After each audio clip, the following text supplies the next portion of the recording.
Sejak Kamis 31 Agustus malam, kader Partai Demokrat di sejumlah daerah menurunkan baliho, pamflet, dan spanduk yang memuat foto bakal calon Presiden Anies Baswedan bersama Ketua Umum Partai Demokrat Agus Harimurti Yudhoyono atau AHY.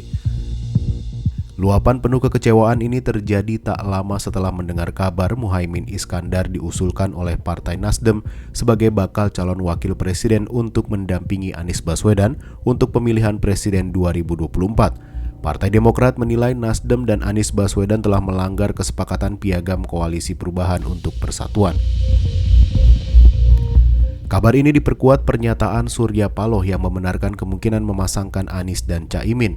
Demikian pula PKB dengan cepat menerima tawaran itu. Manuver PKB itu disinyalir karena Partai Gerindra tidak kunjung memberi kepastian terkait posisi Caimin sebagai pendamping Prabowo Subianto. Hal ini sontak menimbulkan kegaduhan. Bagaimana tidak, awal Agustus lalu Anies dan AHY masih tampak dekat saat keduanya berada di Jawa Barat. Demokrat pun melihat kedekatan ini sebagai sinyal kuat Anies bakal menggandeng AHY sebagai bakal cawapresnya. Rentetan peristiwa yang begitu cepat ini membuat Ketua Majelis Tinggi Partai Demokrat Susilo Bambang Yudhoyono perlu berkontemplasi selama 2 hari. Dalam rapat Majelis Tinggi Demokrat pada Jumat 1 September malam, SBY menyebut pengkhianatan yang diterima Demokrat merupakan manuver politik yang tidak beretika dan bermoral.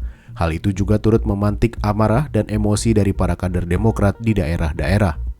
Yang kita rasakan sekarang ini, mereka tidak sidik, tidak jujur, tidak amanah. Berarti tidak bisa dipercaya dan mengingkari hal-hal yang telah disepakati. Tidak memegang komitmen dan janji-janjinya.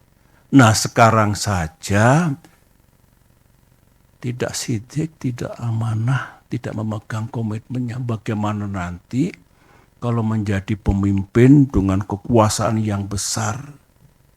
Rakyat akan diapakan? SBY juga menyebut ada mastermind atau dalang di balik semua peristiwa ini. SBY menduga ada pihak yang mendalangi gagalnya AHY menjadi cawapres Anies Baswedan.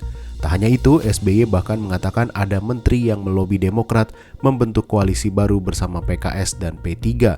Bahkan SBY menyebut inisiatif itu sudah sepengetahuan Pak Lurah.